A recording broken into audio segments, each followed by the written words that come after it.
പ്രായമായവർക്കുണ്ടാകുന്ന മാനസികവും ശാരീരികവുമായ ബുദ്ധിമുട്ടുകളെ നമ്മൾ ചർച്ച ചെയ്യാറുണ്ട്.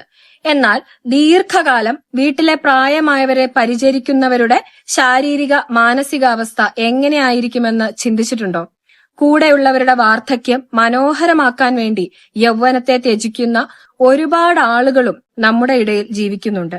അതും ചർച്ച ചെയ്യപ്പെടേണ്ടത് തന്നെയാണ്.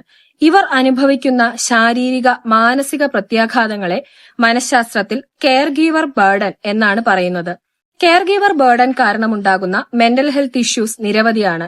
അതിലൊന്നാണ് കമ്പാഷൻ ഫെറ്റീഗ്, അതായത് മറ്റൊരാളുടെ വേദന കണ്ടും അവരെ സഹായിച്ചും മനസ്സും അടുക്കുന്നൊരവസ്ഥ. ക്രമേണ പരിചരിക്കുന്ന വ്യക്തിക്ക് ഇമോഷൻസ് ഒന്നും തോന്നാത്ത ഇമോഷണൽ നംനെസ് എന്നൊരവസ്ഥയിലേക്ക് അവർ എത്തിച്ചേരുന്നു. അടുത്തത് ആംബിഗസ് ലോസ്, മറവി രോഗമോ അല്ലെങ്കിൽ മാനസിക ബുദ്ധിമുട്ടുകളോ ഒക്കെ ഉള്ളവരെ പരിചരിക്കുന്നവരിലാണ് ഇത് കൂടുതലായും കാണുന്നത്. ഇവിടെ ശാരീരികമായി നമ്മൾ പരിചരിക്കുന്ന വ്യക്തി നമ്മുടെ കൂടെ തന്നെയുണ്ട്. നമ്മൾ അവരെ നന്നായി പരിചരിക്കുകയോ നോക്കുകയൊക്കെ ചെയ്യുന്നുണ്ട്. പക്ഷെ അവർ നമ്മളെ തിരിച്ചറിയാനും നമ്മൾ എടുക്കുന്ന കഷ്ടപ്പാടിനെ അല്ലെങ്കിൽ എഫേർട്ടിനെയൊക്കെ മനസ്സിലാക്കാനും നമ്മളൊന്ന് വിഷമിക്കുമ്പോൾ പോട്ടെ സാരമില്ല എന്നൊരു ആശ്വാസവാക്ക് പറയാനും ഒന്നും കഴിയാത്തൊരവസ്ഥയിലായിരിക്കും ഇരിക്കുക.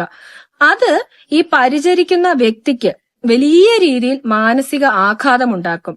ചെയ്യുന്ന കാര്യങ്ങളൊന്നും പ്രയോജനമില്ലാത്ത അർത്ഥശൂന്യമായ ഒന്നായി അവർക്ക് അനുഭവപ്പെടും. മറ്റൊന്നാണ് ഗിൽറ്റ്, അതായത് കുറ്റബോധം.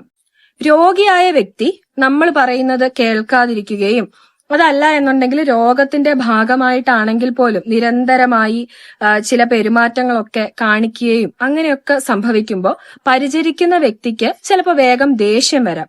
അങ്ങനെ ദേഷ്യം പ്രകടിപ്പിക്കുകയും ചെയ്യും. പക്ഷെ പ്രകടിപ്പിച്ച ശേഷം അവർക്ക് താൻ ദേഷ്യപ്പെട്ടു പോയല്ലോ എന്നൊരു വലിയ വിഷമവും കുറ്റബോധവും ഒക്കെ ഉണ്ടാകും.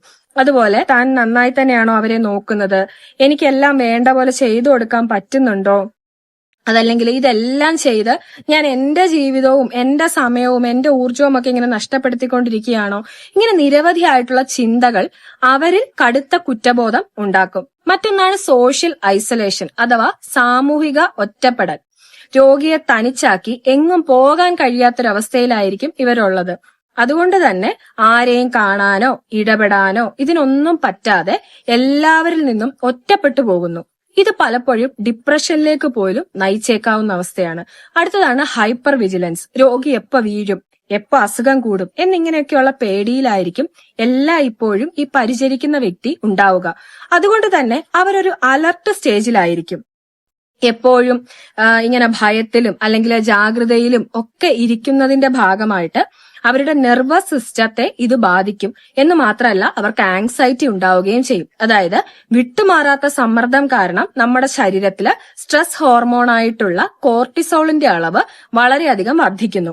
ഇങ്ങനെ കുറെ കാലം കോർട്ടിസോൾ ശരീരത്തിൽ വളരെ കൂടിയ അളവിൽ നിലനിൽക്കുന്നതിന്റെ കാരണമായിട്ട് പ്രതിരോധ ശേഷി വളരെയധികം കുറയുകയും വിവിധ രോഗങ്ങൾ ഉണ്ടാകാൻ ഇത് കാരണമാവുകയും ചെയ്യുന്നു. പെട്ടെന്ന് അസുഖങ്ങൾ പിടിപെടുക, വന്ന അസുഖങ്ങൾ മാറാനായിട്ട് ഒരുപാട് സമയമെടുക്കുക, മുറിവുകൾ ഉണ്ടായാൽ അത് ഉണങ്ങാനായിട്ട് ഒരുപാട് സമയമെടുക്കുക, ഇതൊക്കെ ഈ പ്രതിരോധ ശേഷി കുറവിന്റെ ഭാഗമായിട്ട് വരുന്നതാണ്. അതുപോലെ നിരന്തരം ഉറക്കമില്ലാതെ ഇരിക്കുന്നതും രോഗിയുടെ ആവശ്യങ്ങൾക്കായിട്ട് രാത്രിയിൽ ഇടയ്ക്കിടയ്ക്ക് എഴുന്നേൽക്കേണ്ടി വരികയും ഒക്കെ ചെയ്യുന്നത് ഉറക്കത്തിന്റെ ഘടനയെ ബാധിക്കുകയും ഇത് വിവിധ ശാരീരിക മാനസികാരോഗ്യ പ്രശ്നങ്ങളിലേക്ക് നയിക്കുകയും ചെയ്യുന്നതായിട്ട് കാണുന്നുണ്ട്. പ്രായമായവരെ അല്ലെങ്കിൽ രോഗാവസ്ഥയിലുള്ള ആളുകളെ പരിചരിക്കുന്നത് നല്ല കാര്യം തന്നെയാണ്. എന്നാൽ ഇത് സ്വയം നഷ്ടപ്പെടുത്തിക്കൊണ്ടാകരുത്.